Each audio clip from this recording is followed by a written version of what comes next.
Biodiversity in Easter Island. Paper Slides project by Gilberto Cárdenas and Johnny Gonzalez. 13 AD.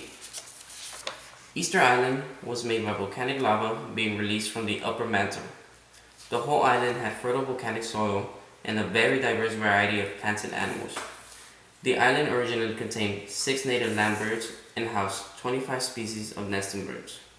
On the shores of the island, there were many different kinds of marine life, such as seal and shellfish colonies.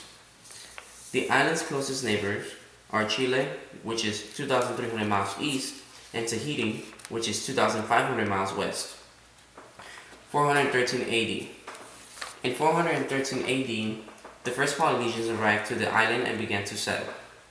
Huge boats were constructed from the largest trees to bring in their buddies into this great fertile island. The settlers began to slash and burn to build a comfortable land for their shelters. The population of these islanders started out at 300. Everybody suddenly became materialistic and began to build moai, or statues, to show their prosperity. 1213 AD. By 1213 AD, the population reached 20,000 and the island's resources were depleting extremely fast. The islanders cleared countless of trees and built over 900 statues. Side facts.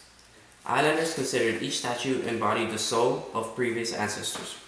Statues were over 30 feet tall and weigh over 30 tons. Statues were only getting bigger due to competition. One statue, known as El Gigante, would have stood 7 stories high but was never finished. Next few centuries. In the next few centuries, forests had become completely eradicated. Nearly all statues were made from a single quarry and dragged 6 miles to a certain location. The land had to be cleared to transport these moai. Researchers believe many of the Easter Island's trees were destroyed due to erecting all the statues. They believe trees were used to make transportation a lot easier. Theories suggest that rope systems, rollers, levers, sleds, or tracks were placed all over the island to help the islanders transport these humongous statues. All this tree cutting was rapidly decreasing the islanders' lifespan. Trees were extremely important because 1. Trees keep the soil fertile from washing away in the rain. 2. They regenerate soil's fertility with nutrients from falling leaves. And 3.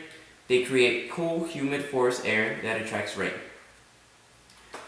No fertile soil meant crops were getting smaller and smaller.